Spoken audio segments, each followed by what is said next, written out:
Okay, सो यहाँ पे मेरे पास है ज्योग्राफी का पेपर। ये मेरी एक स्टूडेंट का पेपर है। तो आप लोगों को दिख रहा होगा कि यहाँ पे दोनों साइड पे मार्जिन ड्रॉ की हुई है। आपको जब पेपर या आंसर शीट आपके हाथ में आएगा तब आपको सिर्फ एक ही मार्जिन यहाँ पे दी हुई रहेगी। सो आपको सबसे पहले ये काम करना है कि जैसे ही आंसर शीट आपके हाथ में आती है तो सबसे पहले सारे पेजेस पे एक्स्ट्रा मार्जिन ड्रॉ करनी है। जैसे कि ये लेफ्ट हैंड साइड पे एक मार्जिन ड्रॉ की हुई है और सेम वैसे ही मार्जिन ड्रॉ की है राइट हैंड साइड पे। इसके फ़ायदे क्या होते हैं, दोनों साइड पे मार्जिन क्यों ड्रॉ करनी है हम लोगों को, क्योंकि ये जो लेफ्ट हैंड साइड वाली मार्जिन है इसकी वजह से हमको यहाँ पे जगह मिल जाती है। और ये जगह हम लोग किस चीज़ के लिए यूज़ करेंगे, जो क्वेश्चन नंबर्स होते हैं वो डालने के लिए हम लोग ये मार्जिन यूज़ करेंगे। इससे क्या होगा, इससे ये होगा कि जो आपका एग्जामिनर है, जो भी आपका पेपर चेक करेगा, उसको वो जो क्वेश्चन नंबर है वो एकदम जल्दी विजिबल हो जाएंगे।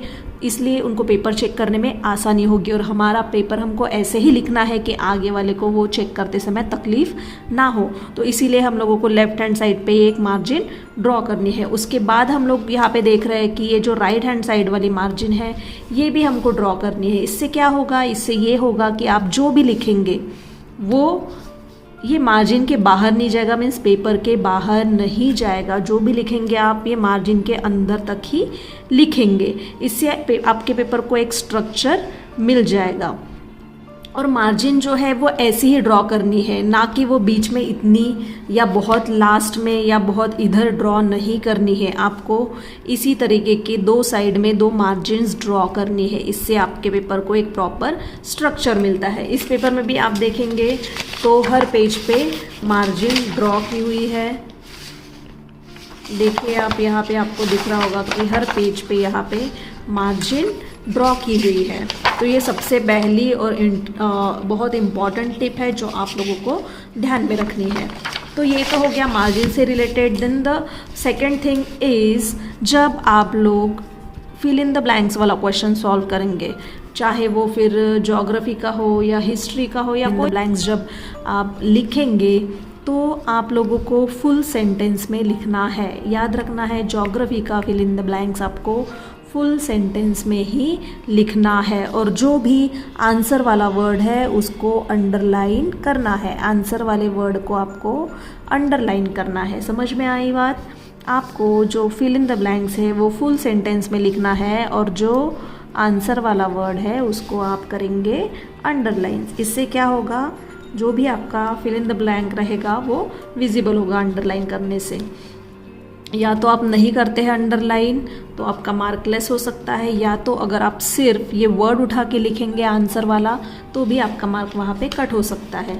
तो ये भी बात आपको ध्यान में रखनी है। Then when you are starting a new question, start this question on a new page. जैसे यहाँ पे क्वेश्चन नंबर फर्स्ट ख़त्म हो गया तो उसके बाद आपको question number second new page पे स्टार्ट करना है। उसके बाद अगर आप क्वेश्चन नंबर थर्ड स्टार्ट कर रहे हैं तो न्यू पेज पे स्टार्ट कीजिए। और हर एक क्वेश्चन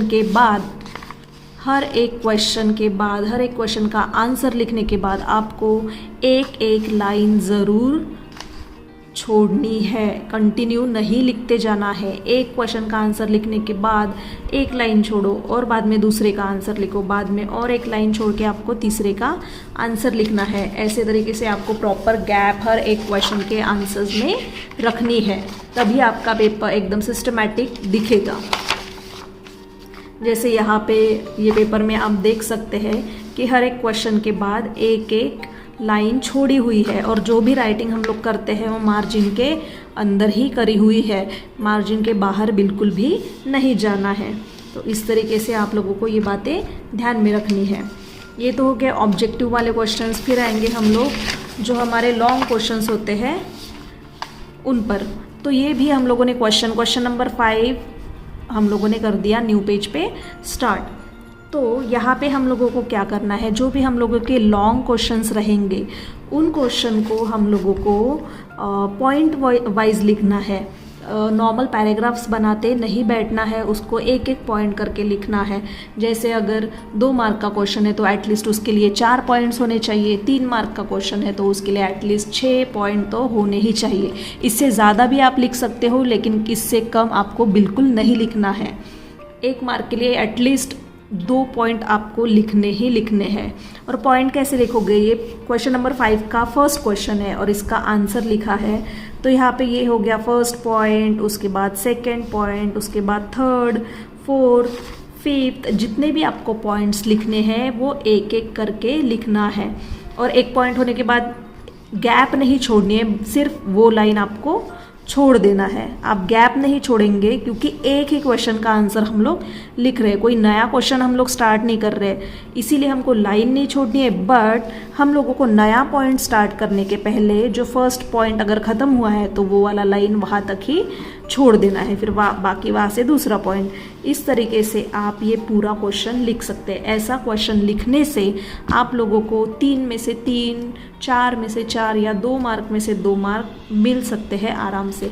और एक बात, ये पेपर में नहीं किया है लेकिन अगर आपको करना है तो इसका भी एक एडिशनल एक अच्छा प्रेजेंटेशन एग्जामिनर पे पड़ेगा। ये जो भी आप लॉन्ग क्वेश्चन है उसके जब आंसर आप लोग लिखते हैं तो जो आप लोगों को उसके हाईलाइटेड पॉइंट्स या जो इम्पॉर्टेंट पॉइंट्स या कोई डेट या कोई सिटी का नाम या कुछ भी अगर इम्पॉर्टेंट चीज़ आपको वहाँ पे लिखी है आपने, तो वो आप इस तरीके से अंडरलाइन कर सकते हैं। इससे क्या होगा, जो आपके हाईलाइटेड पॉइंट्स रहेंगे वो एग्जामिनर को तुरंत दिख जाएंगे, तो उससे क्या हो पता चलेगा कि ये जो आंसर है द आंसर इज़ करेक्ट, उससे आपको मार्क्स ज़्यादा मिलने में हेल्प होगी।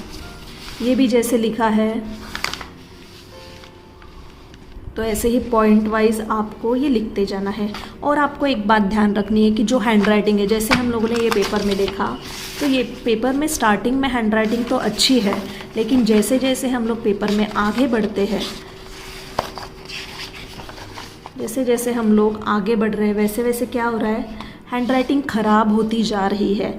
तो हम लोगों को वैसे बिल्कुल नहीं करना है। हैंड राइटिंग का फ्लो हमको सेम ही रखना है थ्रू आउट द पेपर। ऐसा नहीं कि पहले एकदम धीरे धीरे धीरे धीरे हम लोग लिख रहे हैं और जब टाइम ख़त्म होने को आया तो हम लोगों ने लास्ट में एकदम ख़राब हैंड राइटिंग में पेपर सॉल्व किया। वैसे हम लोगों को बिल्कुल नहीं करना है। हम लोगों को हैंड राइटिंग का फ्लो एकदम सेम रखना है सिंस स्टार्टिंग टू एंड। आपको एक मैप का भी क्वेश्चन रहेगा एग्ज़ाम में, और ये जो मैप है ये ऐसा मैप आपको वहाँ पे ही क्लास में ही मिलेगा जहाँ पे आप एग्ज़ाम देंगे स्कूल में, वहाँ से ही आपको ये मैप प्रोवाइड किया जाएगा। जो भी क्वेश्चन हम लोगों को पूछा होगा उस तरीके से हम लोगों को ये मैप सॉल्व करना है, ड्रॉ करना है।